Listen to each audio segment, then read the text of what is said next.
Hi everybody, this is your explanation for Vertical Theory Lesson 3 as part of the NCSSM Piano Guitar curriculum. This should be a fairly self-explanatory week, and actually week 3 and week 4 are practice in identifying triads. The reason for that is identifying triads is really important at this point. You need to be able to really know if you're looking at what the triad is, what the quality of the triad is, and what the inversion of the triad is. So this is really our primary goal for the next 2 weeks. So we'll be taking a look at each of these ideas.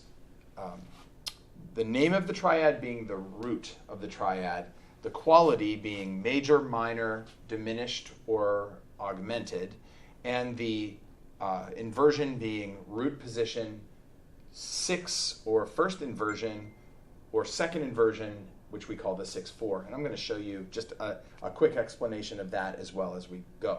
So first of all, let's just talk about inversions first. When we take a look at these, we ought to very quickly be able to identify the inversion.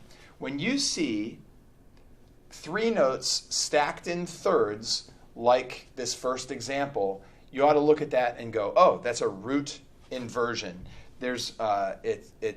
It's a root inversion, so the name of the triad is going to be the bottom of the triad, the root position.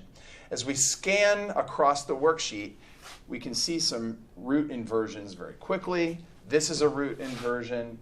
This is a root inversion. This is a root inversion. It's not inverted. It's a root position. So that's what a root looks like, the 2/3 stacked right on top of each other.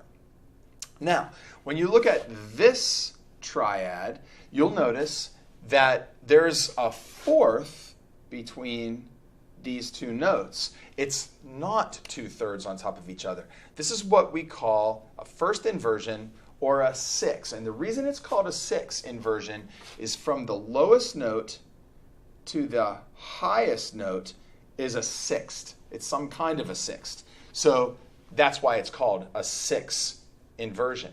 Okay, so we could look around and we could identify some first inversions very, very quickly, or 6 inversions. There's one, here's one down here, and you ought to see those pretty quickly. Then the third option is what we call a second inversion or a 6/4, and we'll see that, for instance, right here. The reason it's called a 6/4 is from the lowest note, it's a 6th to the highest note and a 4th to the middle note. So it's clearly not 2/3 stacked up, but it's a 6th and a 4th. So if you start to get that feel of that idea and what's going on, it's very easy to identify the inversions, the 6, the root, the 6, or the 6/4. So that'll help us out a lot. It'll make things quite quicker for us. So here on this first example, we've got a root position. So the first thing we can do is we can write root. We know that that's the case. Now the second thing we want to know is what's the name of the triad? Well, the lowest note in a root position is the name, and we can see that that's a C. So we know that we've got a C. And then the next step is to identify the quality of the thirds going up. You know that for it to be major, you have to have a major third between the root and the next note, and then a minor third above that. So that's your task here. So the first thing we would do is go from C to E, and we would figure out, is that a major third or is it a minor third? Now everybody knows that a major third is 4 half steps. So go to your piano keyboard and count from C to E. Is that 4 half steps for a major third, or is it 3 half steps for a minor third? Go ahead and do the counting, and you'll see that that's a major third from C to E. And then from E to G, we also have to figure out, is that a major third or is that a minor third?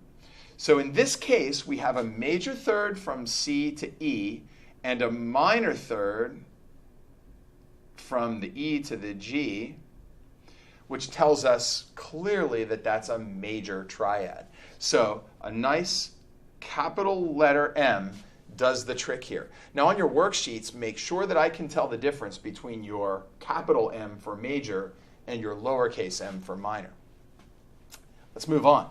We go to this first inversion triad, and the first thing I would do if I was taking a look at this is I would take this D, which moved from the bottom to the top there, this D flat, and I would put it on the bottom just so I kind of know, or I would think of it on the bottom. And now we're going to do the same thing. We're going to identify those thirds from the key note. So this is a D flat triad, okay? In a first inversion, the highest note in a first inversion is the name of the triad. So it's a D flat triad. We know that it's a 6 inversion, so we're going to go ahead and put our 6 there. And if we go ahead and do the count the half steps from D flat to F flat, you're going to see that that is a minor third. And from F flat to A flat is a major third. So now you'll know that this is a minor triad. So you put a nice lowercase m there, and you get a D flat minor 6 inversion. Okay? And then we continue. Okay? Same thing if we go over here to this 6/4 inversion here. So we're going to go ahead and we'll write the inversion here for 6/4. Now, what I like to do on this is I take that lowest note and I just place it at the top so I can remember what's going on with the triad. And the root here is going to be, on a 6/4, the root is what was the middle note. When we move that up, now we've got a root as D. So we're looking at D, F sharp, and A. From a D to an F sharp is a major third, 4 half steps. And from an F sharp to an A is a minor third. So this is a D major 6/4 inversion. And that's what we're looking for throughout this whole page. Now, if you go a little farther down the page, just so there's no question, please note that we get into bass clef. So initially, oh, actually, was that one in bass clef that I gave you? I think. Oh, I see my lettering stayed and I moved the document. But anyway, don't worry about that. There is bass clef a little bit lower down the page. So make sure that you note it when you get to the bass clef as well. Okay? I hope that this explains what we're doing. This will be theory 3 and theory 4. Theory 4 will be more practice of the same. Okay? Name the triad, the quality, and the inversion. Thanks. Good luck.